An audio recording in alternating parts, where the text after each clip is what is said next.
Assalamu alaikum students, how are you all? Hope you all are fine at your home. I am your Urdu teacher and this is your Urdu book.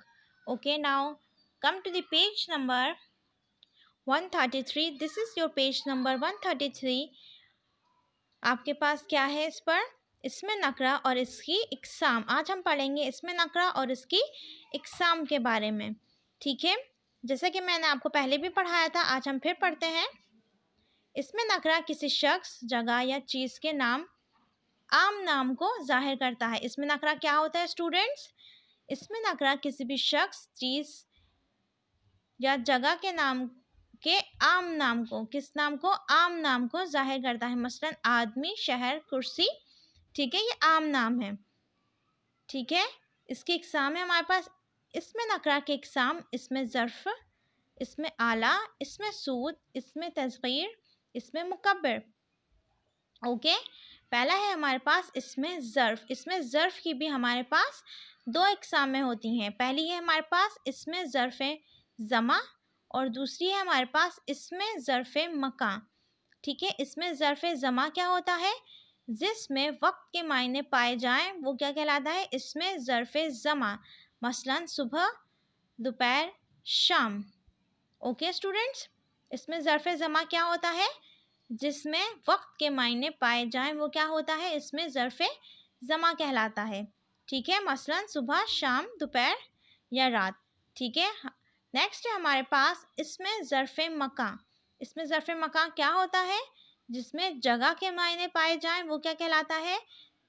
इसमें ज़र्फ़ मकान. मसलन घर, मस्जिद, बाग, किसी भी जगह का या किसी भी मकान का नाम हो तो वो क्या होता है? इसमें ज़र्फ़ मकाम में आ जाता है. ठीक है स्टूडेंट्स, नेक्स्ट है हमारे पास इसमें आला. इसमें आला क्या होता है?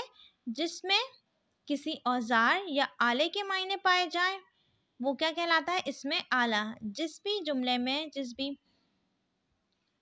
किसी भी औजार या आले के मायने पाए जाएं वो क्या होता है? इसमें आला. मसलन कैंची, हथौड़ा. ठीक है, कोई भी और आला, कुल्हाड़ी वगैरह क्या होता है? वो ऐसे किसी हमें मायने पाए जाए, ऐसी किसी चीज़ या औजार लिखा हो तो वो क्या कहलाता है? इसमें आला. ठीक है, उसके बाद है हमारे पास इसमें सूद. किसी बेजान या जानदार चीज़ के आवाज़ को जाहिर करता है. ठीक है, इसमें सूद किसी भी बेजान या जानदार चीज़ की आवाज़ को जाहिर करता है. मसलन टिप टिप या म्याऊं म्याऊं. किसी भी चीज़ या किसी भी चीज़ की आवाज़ को या किसी जानदार की आवाज़ को या किसी बेजान चीज़ की आवाज़ को जो जाहिर करे वो क्या कहलाता है? इसमें सूद.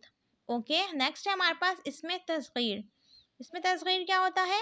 ऐसा इस्म जिसमें छोटाई के मायने पाए जाएं, यानी कि किसी भी चीज़ से छोटा पाया जाए उसे वो क्या कहलाता है? इसमें तस्गीर. मसलन डब्बा से डिबिया और संदूक से संदूकचा. ठीक है, किसी भी चीज़ के या किसी भी इस्म के छोटाई के मायने पाए जाएं वो क्या कहलाता है? इसमें तस्गीर. नेक्स्ट है हमारे पास इसमें मुकब्बर. ऐसा इस्म जिसमें बड़ाई के मायने पाए जाएं वो क्या कहलाता है? इसमें मुकब्बर. मसलन बाग से बतंगड़ और गठरी से गट्ठर. ओके स्टूडेंट्स, उम्मीद करती हूँ आपको ये सारी इसमें नकरा के एग्ज़ाम समझ में आ गए होंगे. अब हम इसकी मश्क हल कर लेते हैं. दुरुस्त अल्फाज चुनकर लिखिए. पहला है हमारे पास इसमें आला. ठीक है, हमें ये जुमला इसमें आला में बनाना है. ठीक है, हमारे पास जुमला है मैंने डैश से कपड़े काटे. जल्दी से कपड़े काटे या कैंची से कपड़े काटे? जी स्टूडेंट्स, हमें इसमें आला का जुमला बनाना है तो हम इस ब्लैंक में क्या फिल करेंगे? जल्दी या कैंची?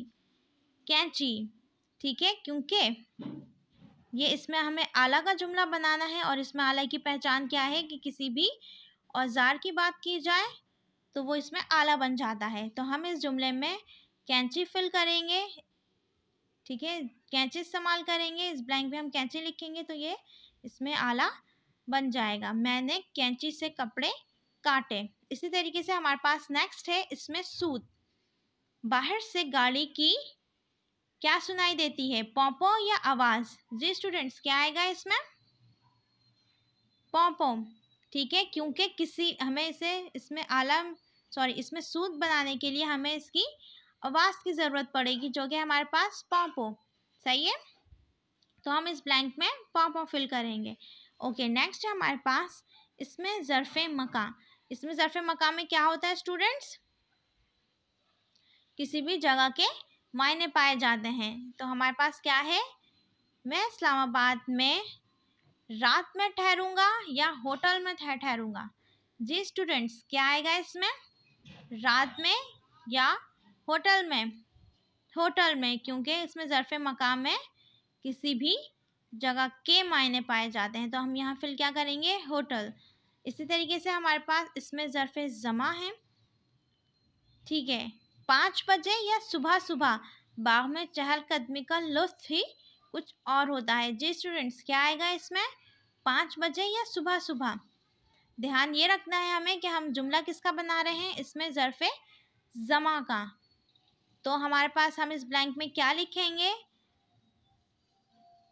सुबह सुबह, क्योंकि इसमें ज़र्फ़ मकाम में वक्त के मायने पाए जाते हैं और वक्त क्या हो रहा है, सुबह सुबह। तो हम ब्लैंक में क्या फिल करेंगे, सुबह सुबह। ओके, नेक्स्ट है हमारे पास इसमें तस्वीर, दादी जान ने अपनी डिबिया से या दराज से एक लौंग निकाल कर दी।